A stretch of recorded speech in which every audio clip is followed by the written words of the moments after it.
చూస్తున్నాం పంచాయతీ ఎన్నికల్లో అధికార కాంగ్రెస్ పార్టీకి గట్టి పోటీ ఇచ్చింది బీఆర్ఎస్. ఇక ఫలితాలు చూసుకుంటే 3 విడతల్లోని కాంగ్రెస్ హవా ఉన్నా కూడా బీఆర్ఎస్ అయితే గట్టి పోటీ ఇచ్చినట్టుగా కనిపిస్తుంది. మొత్తం 12,000కు పైగా స్థానాలు ఉంటే 10,000ను టార్గెట్ గా పెట్టుకుంది కాంగ్రెస్ పార్టీ.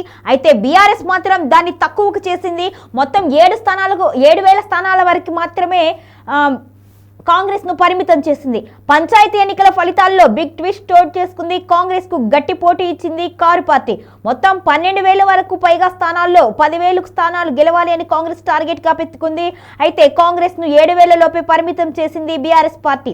3,000కు పైగా సర్పంచ్ అభ్యర్థులను గెలుచుకున్నారు బీఆర్ఎస్ శ్రేణులు. ఇక ఆదిలాబాద్ జిల్లాలో బీఆర్ఎస్ బలపరిచిన అభ్యర్థులు హవా కనిపించింది.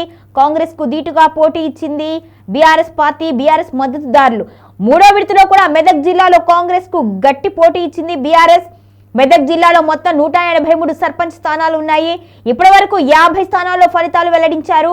22 కాంగ్రెస్, 22 స్థానాల్లో బీఆర్ఎస్ బలపరిచిన అభ్యర్థులు గెలుపొందారు.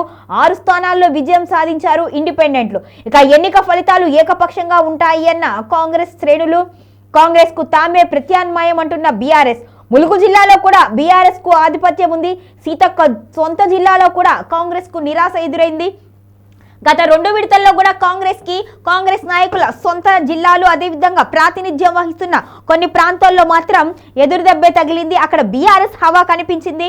ఇక ఈ విధంగా చూసుకుంటే మంత్రి సీతక్కకు కూడా అదే జరిగింది. ఈ విషయంలో ముఖ్యమంత్రి రేవంత్ రెడ్డి కూడా మంత్రి సీతక్కపై ఆగ్రహం వ్యక్తం చేసిన క్రమంలో కూడా ఫలితాలు మాత్రం తనకు నిరాశగానే ఉన్నాయి. మొత్తంగా చూసుకుంటే ఈ పంచాయతీ ఎన్నికల్లో కారు జోరైతే స్పష్టంగా కనిపించింది. పల్లెల్లో బీఆర్ఎస్ కు ఆదరణ ఉంది అనేది ఇక్కడ స్పష్టంగా అర్థమవుతుంది.